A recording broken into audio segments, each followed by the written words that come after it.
April 15, 1943, outskirts of Berlin, Germany.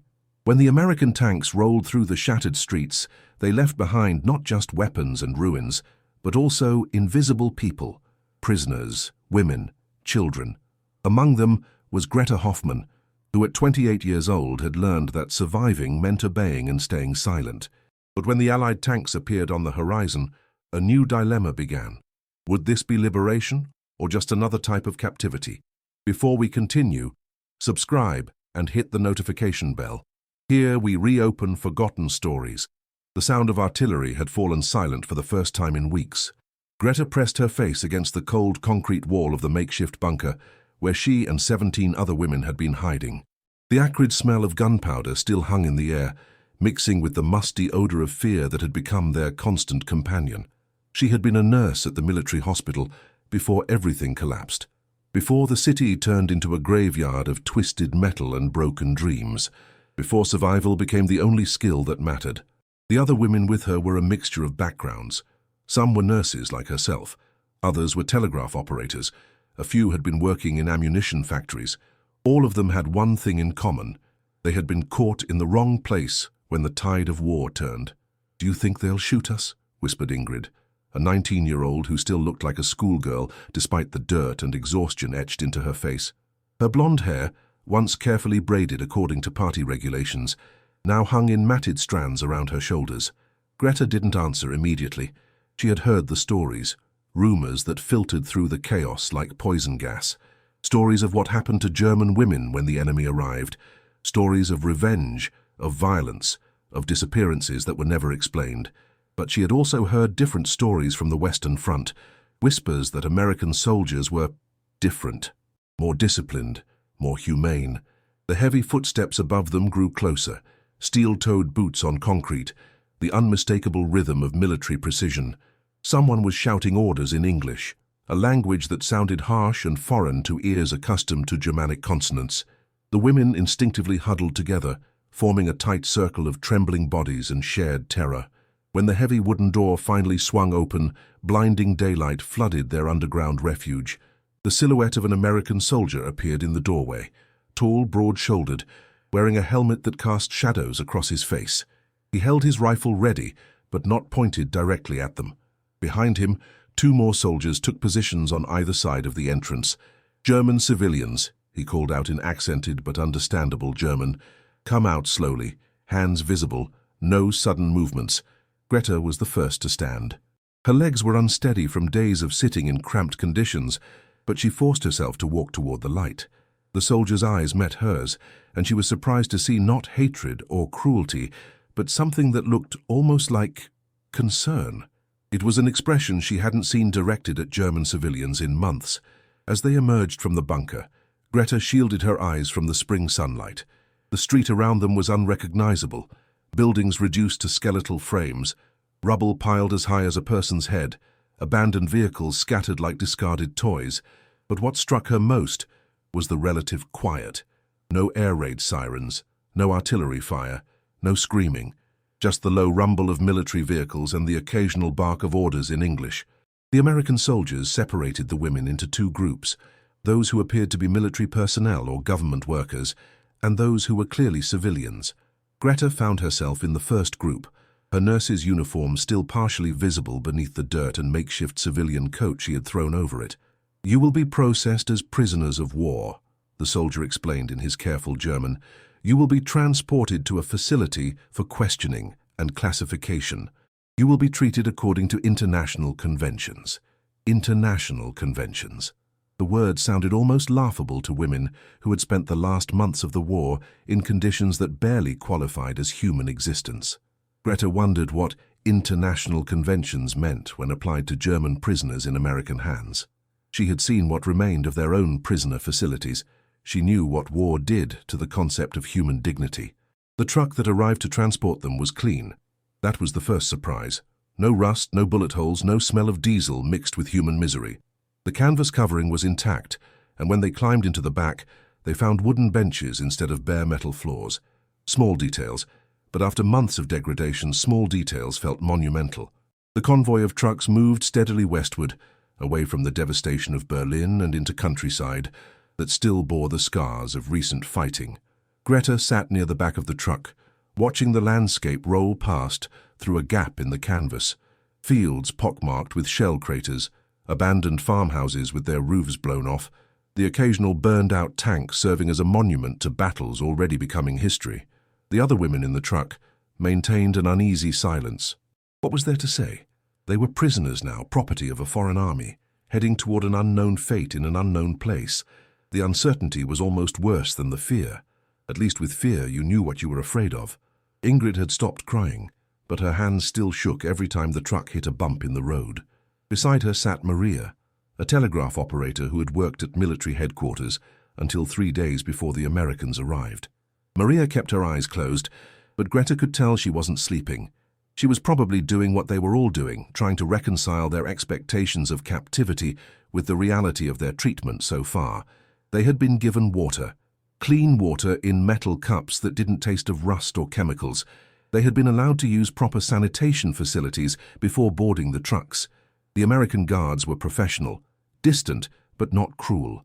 No one had been struck, shouted at or subjected to the casual violence that had become routine in the final months of the war. The truck slowed and turned onto a different road. Through the gap in the canvas, Greta caught glimpses of what looked like a large compound surrounded by high fences. Guard towers stood at regular intervals, manned by soldiers with rifles. Her stomach tightened. This looked exactly like what she had expected a prison camp to look like. But as they passed through the main gate, something felt wrong. Not wrong in a threatening way, but wrong in the sense that it didn't match her mental picture of an American prison facility. The buildings were substantial, not hastily constructed barracks, but solid structures that looked like they might have been built to last. The paths between buildings were paved, not muddy tracks. There were trees, actual living trees that hadn't been cut down for firewood. The truck stopped in front of a large building marked with a red cross. Medical facility. The women were helped down from the truck, not roughly pulled or pushed, but actually assisted by soldiers who seemed to understand that people who had been hiding in bunkers for weeks might have trouble with sudden movements. "You will be processed for medical examination," announced the same soldier who had spoken to them in German earlier. "This is routine for all prisoners. You will then be assigned to quarters and given orientation about the facility rules and procedures." Medical examination. Greta's experience as a nurse told her this was probably genuine. Prisoners arriving from combat zones or siege conditions would need to be checked for diseases, injuries, malnutrition. But her experience as a German in 1943 told her to be suspicious of any official process that involved removing clothing or being examined by enemy personnel. The medical facility was clean, impossibly clean. The floors were mopped, the windows were intact, and the smell was of disinfectant rather than blood and decay. An American Army medic, a woman about Greta's age, greeted them with professional courtesy. She spoke some German, enough to explain the examination process and ask basic questions about their health. "Any injuries, any illness? When did you last eat a full meal?" The questions were routine, but the tone was matter-of-fact rather than interrogating. The medic took notes on a clipboard, occasionally consulting with a male doctor who examined the women who appeared to be in the worst physical condition. Greta was declared healthy, but malnourished, a condition that applied to virtually everyone who had survived the final months of the war in Berlin. She was given a small packet of what looked like vitamin tablets and told to take one with each meal. Meals. The implication that there would be regular meals, meals worth taking vitamins with, seemed almost fantastical. After the medical processing, they were escorted to another building. This one looked residential, long, low structures with multiple doors, each marked with numbers.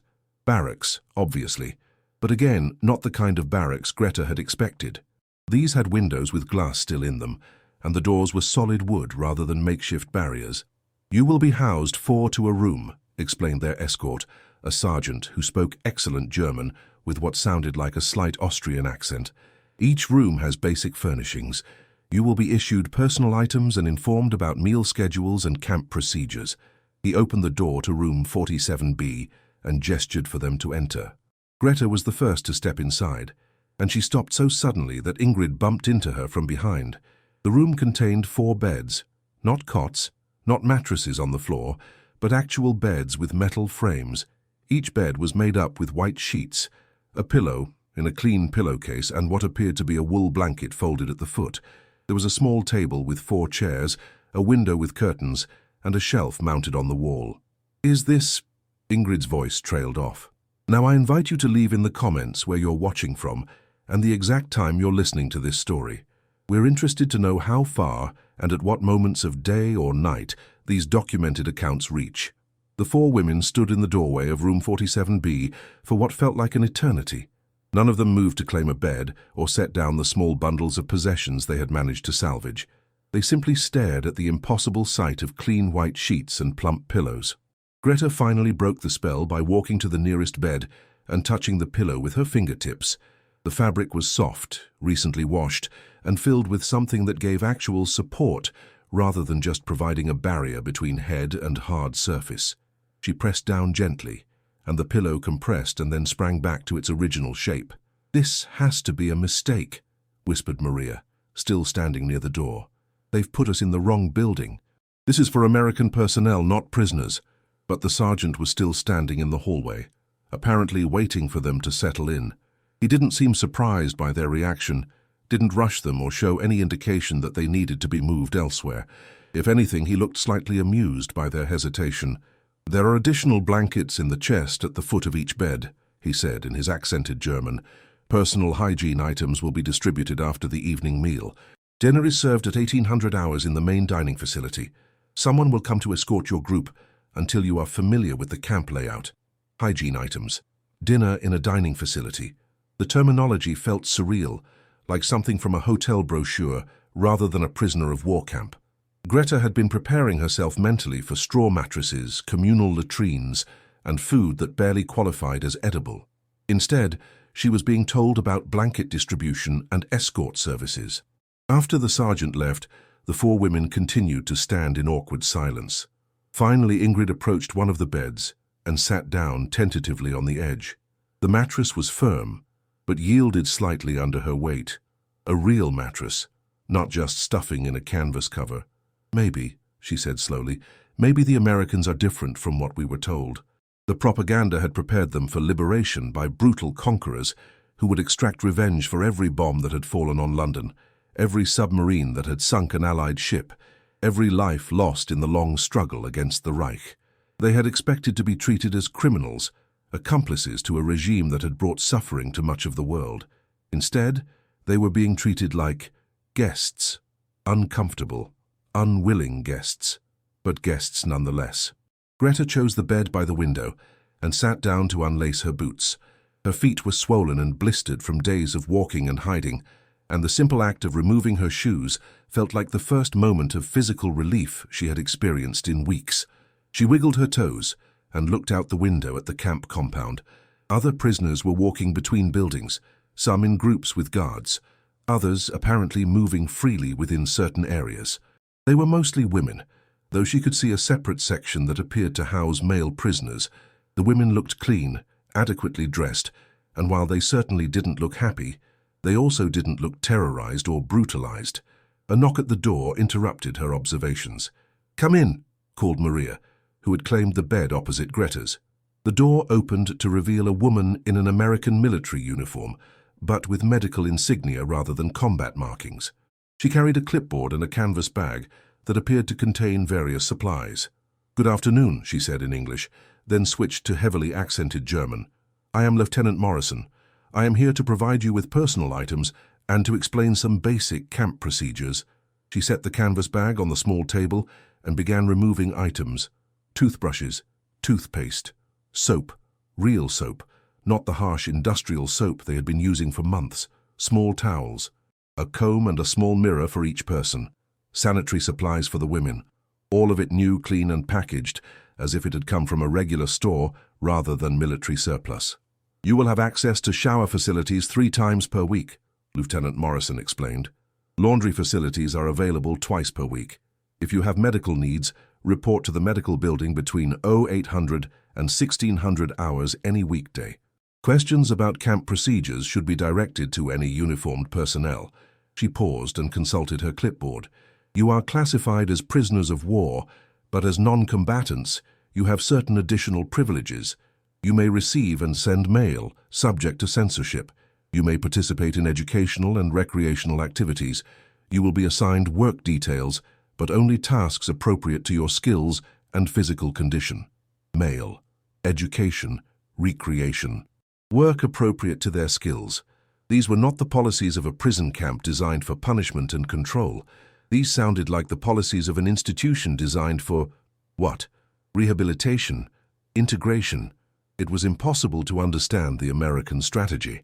After Lieutenant Morrison left, the four women began to tentatively explore their new environment. The chest at the foot of each bed did indeed contain additional blankets, thick wool blankets that looked capable of providing actual warmth.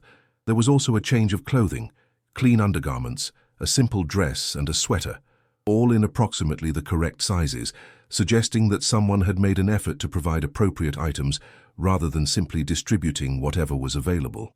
Ingrid held up the dress and examined it carefully.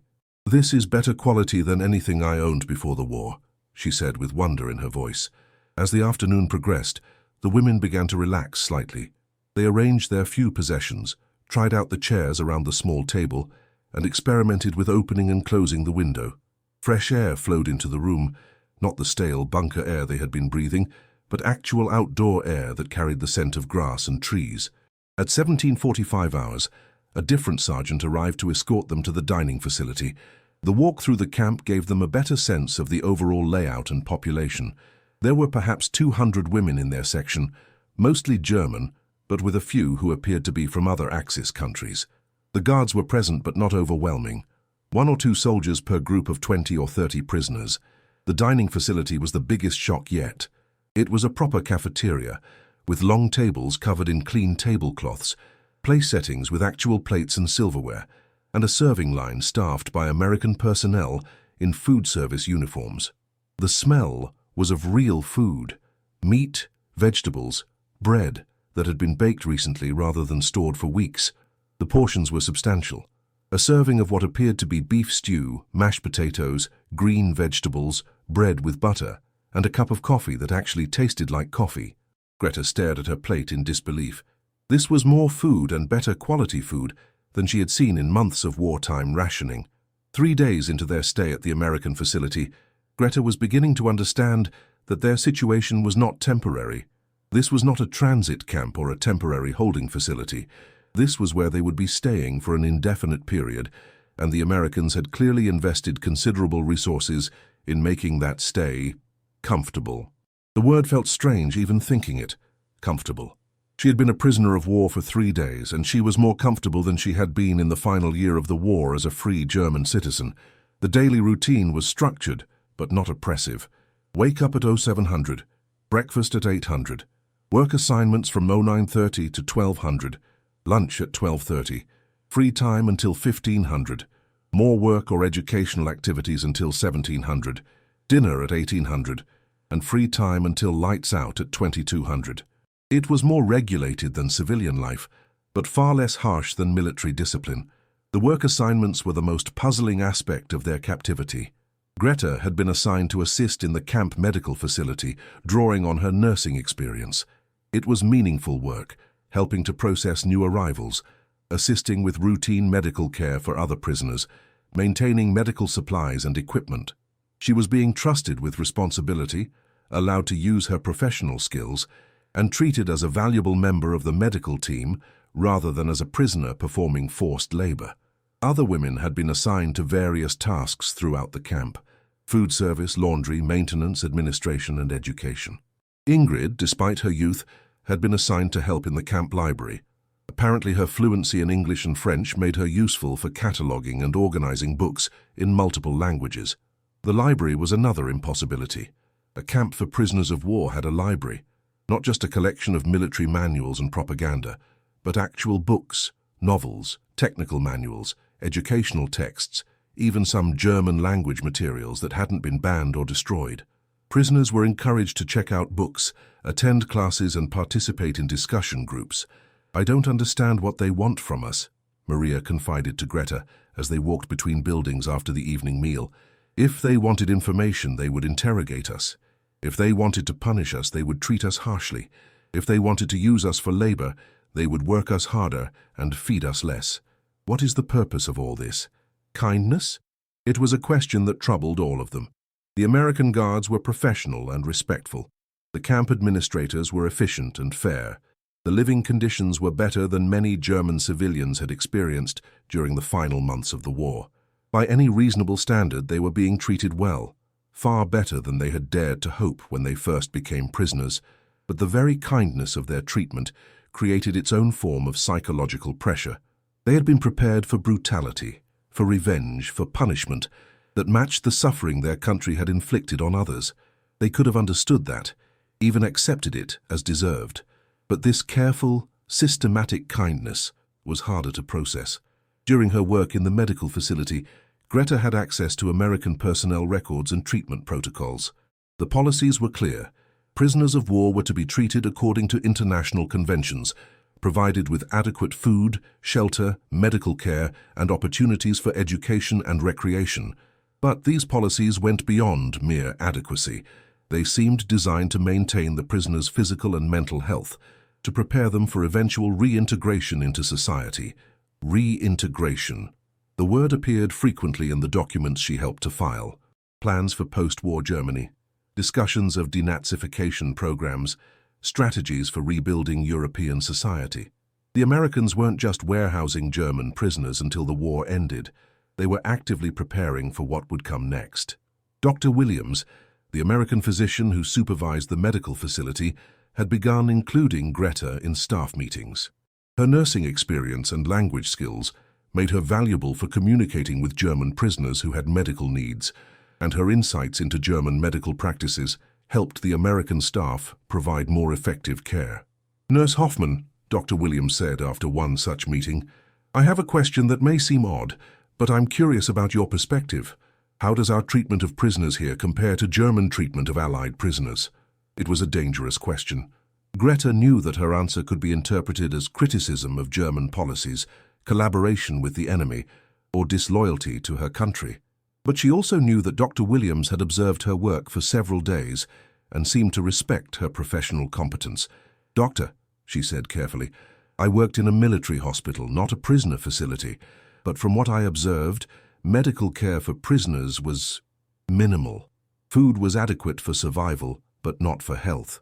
Living conditions were basic. The focus was on security and control rather than welfare." Dr. Williams nodded thoughtfully. "That matches what we've heard from liberated Allied prisoners. It makes me wonder, do you think the German people understand how differently they are being treated here?"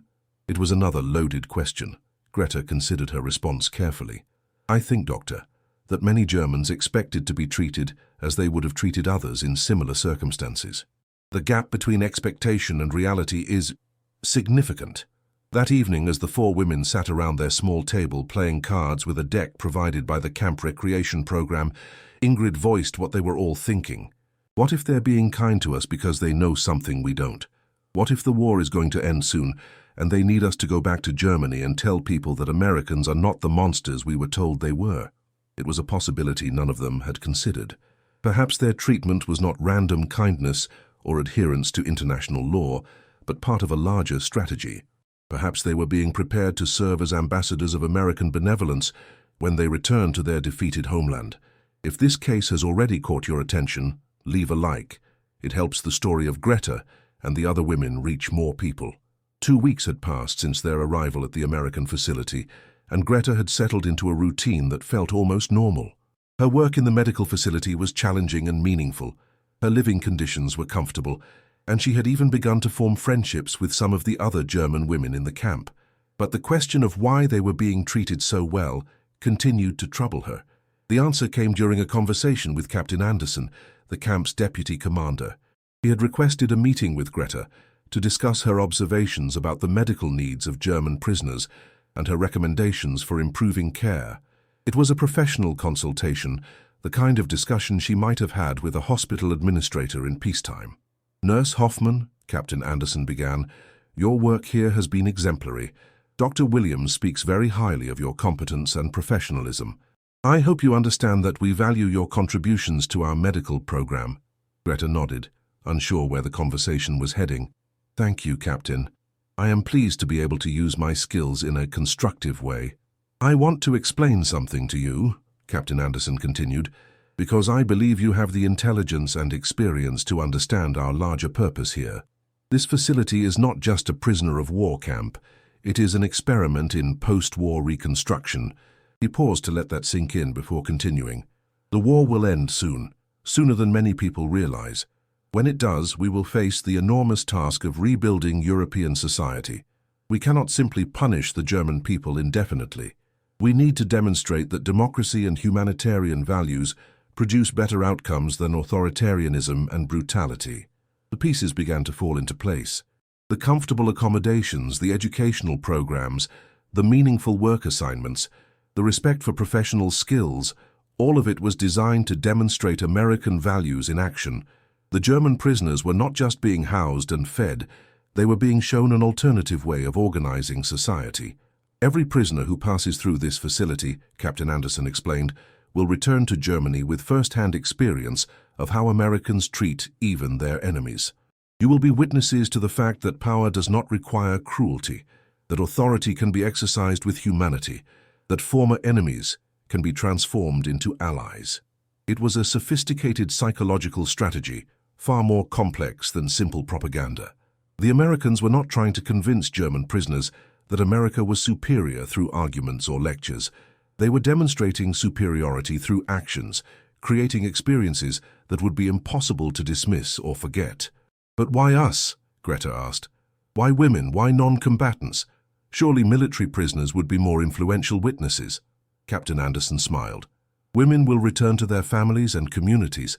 They will raise children, influence husbands, participate in the reconstruction of civil society.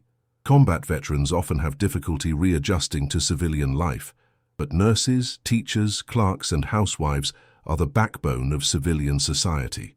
Your testimony will reach people who never served in the military, never participated in combat, but who will be essential to building a peaceful future. Over the following days, Greta began to see the camp with new eyes. Every policy, every procedure, every interaction was designed to create a positive impression of American governance. The guards were trained to be respectful, because respect demonstrated democratic values. The food was good because adequate nutrition showed concern for human welfare. The educational programs existed because democracy required educated citizens. Even their letters home, carefully censored but genuinely delivered, were part of the strategy. Families in Germany were receiving word that their captured daughters, sisters, and wives were being treated well. The contrast with German treatment of prisoners was obvious and intentional. But understanding the strategy did not diminish its effectiveness. Greta genuinely was grateful for her treatment. She genuinely had developed respect for the American personnel she worked with. She genuinely believed that the American system of governance was more humane than what she had experienced under the Nazi regime. The fact that these feelings were strategically cultivated did not make them any less real or significant. As spring turned to summer, news filtered into the camp that the war in Europe was indeed ending. Hitler was dead, Berlin had fallen, and German forces were surrendering throughout Europe. The prisoners would not be going home immediately. There was too much chaos in Germany for that to be safe or practical, but they would be going home eventually. Greta found herself in the strange position of not wanting to leave. The camp had become a sanctuary, a place where she could practice her profession, live with dignity, and enjoy the company of people who treated her as a human being, rather than as a representative of a defeated enemy. The prospect of returning to the ruins of Germany, to a society that would have to rebuild not just its cities but its entire moral framework, was daunting. But she also understood that her experiences here were precisely what would be needed in that rebuilding process. She had seen that it was possible for people to treat enemies with humanity, that authority could be exercised without brutality, that different nations could coexist with mutual respect. These lessons would be valuable when Germany faced the enormous task of creating a new society from the ashes of the old.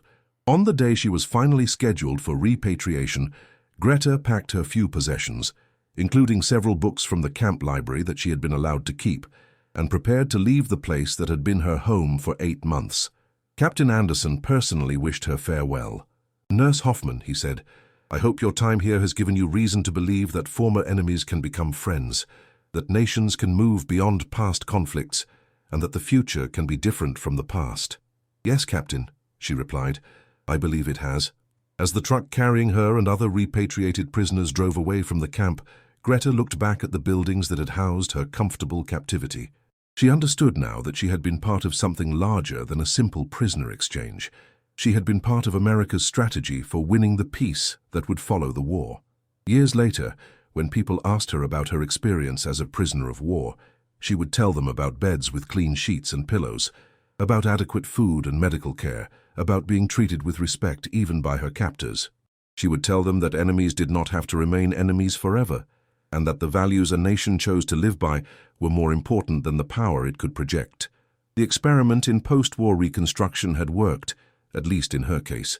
She had returned to Germany as an ambassador of American values, carrying with her the conviction that democracy and humanitarian principles were not just idealistic concepts, but practical tools for building a better world. If this story has touched you, please subscribe to our channel, leave a like, and share your thoughts in the comments about how this historical account relates to our world today. These forgotten stories of humanity in the midst of conflict remind us that even in the darkest times, people have the power to choose kindness over cruelty, hope over despair.